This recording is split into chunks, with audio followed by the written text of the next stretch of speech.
Ako daw yung kauna-unahang babae na naglaro sa ibang bansa.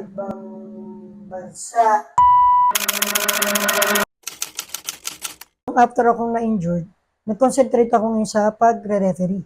Yung time na yun ay ang BAP ay naghahanap at gusto makapag-discover ng isang refereeing babae. So, 5 kami na nag-try, mga former national team din. Ako lang yung natira. So, isa ako sa pinag-exam ng BAP.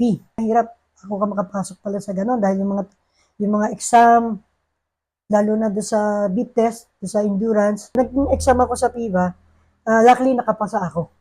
So, kinondisyon ko yung katawan ko, hindi na sa paglalaro talaga, kundi sa pagre-referee.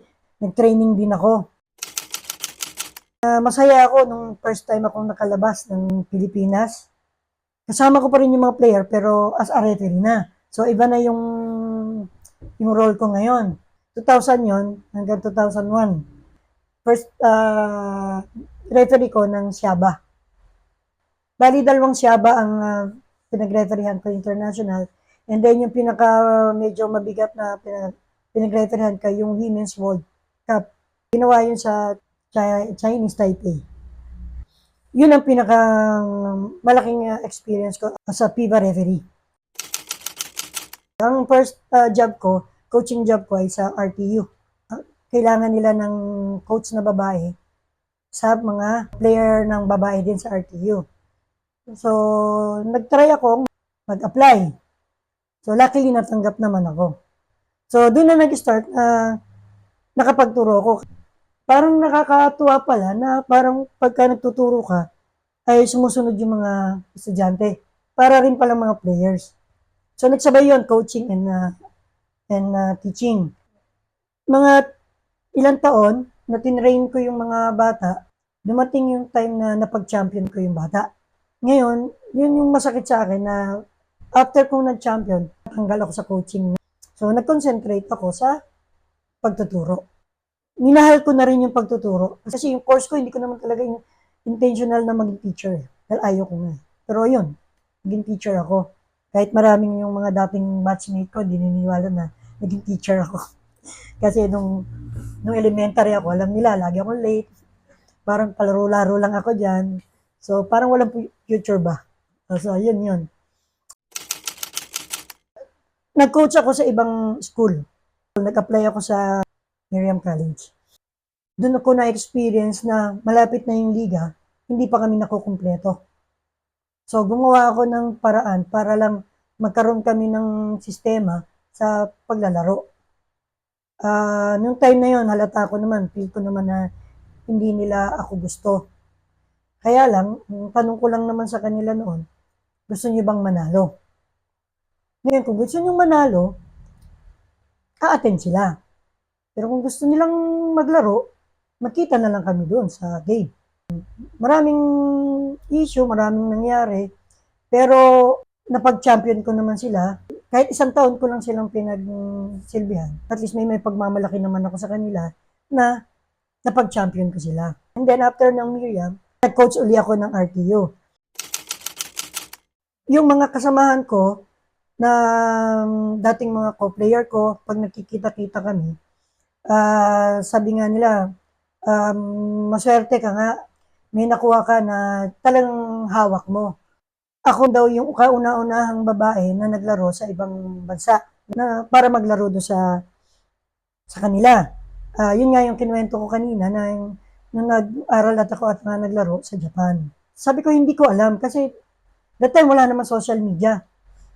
Hindi ko rin naman masa-search ko sino-sino pa yung talagang dating unang naglaro sa ibang bansa. Pero ito yung sigurado ko, ako, sa first PIVA International Referee sa buong Pilipinas na babae. Kaya ako, natutuwa rin ako na marami ang na-inspired na maging referee din na babae na hindi naman pala hadlang na babae ka, magre-referee ka. Ang nangyayari noon, umuwi kami dito sa Cavite. Kinakailangan ko mag-decide na mag-resign na. Nagpa-OPA ako. Siyempre, marami ring gastusin ng nanay ko dahil marami siyang kailangan inumin. Maswerte din naman ako kasi ang nanay, malakas pa. Then dumating yung time na nagkasakit yung ate ko, breast cancer din. Napag-desisyonan na dito siya mag-stay. Ang gusto niya ako mag-alaga sa kanya, kami ng nanay. So, inalaga namin siya. Hanggang sa, ayun nga, dumating yung time na nawala na siya. Feeling ko na, bagong taong taga-Alfonso ako eh. May nag-invite sa akin na kung pwede ako maging member ng sa LGBT. So, doon marami ako nakilala, maraming experience na maganda. Pagdating sa sayawan, sa sports, sa Zumba, kami ang laging pumupunta. So, naging member na rin ako ng ABDA, yung Alfonso Ballroom Dancer Association. Masaya naman kasi every month nakakapag ballroom. Enjoy ko na rin yung buhay dito sa Alfonso. Tsaka masarap ang klima, malayo din sa stress. Kaming dalawa ng nanay ko ay pinaglalabanan na namin kung ano mga problema na dumarating sa amin. Basta ang hinihiling ko lang, naging maayos kami ng nanay ko hanggat buhay siya. Kung kaya ko siyang alagaan hanggang mabuhay siya hanggang 100 years, di gagawin ko. Doon sa Maynila, dati tawag nila sa akin Ma'am Tina, Coach Tina, dito sa Alfonso, na kasanayan na nila akong tawagin ng Coach Onyx, Sir Onyx. Dito, tinry ko nagturo din ng mosquito, and then midget. Sabi ko, ito yung gustong turuan yung mga bata. Ang number one kong talagang gustong ituro ay yung sportsmanship. Nag-start na akong turuan yung mga bata, yung mga midget na officiating. Masarap maglaro pag alam nyo ang rules and regulation ng basketball. Yun ang parang gusto ko na i-share yung lahat ng experience ko doon sa mga kabataan ngayon. Masaya naman ako dahil yung mga tinuruan ko naman, may respeto. Since nung bata pa ako, hindi ko na-experience talaga magkaroon ng birthday party. So, ngayong 60th birthday ko, gusto ko yung ma-experience mismo. Kahit sa senior na ako, gusto ko magpa-party parang birthday party ng mga bata. Simula pa naman ng bata ako, talagang mahilig na ako sa basketball. Hanggang ngayon, kaya inisip ko rin na yung mga pupunta, naka-jersey para maiba lang. Basta gusto ko puro basketball. Magpapa-premyo tayo, magpapalaro tayo na basketball pa rin ang tema. Sana ma-enjoy nyo at saka ma-enjoy ko din. Ma-enjoy natin lahat yung pagsasama-sama natin ngayon.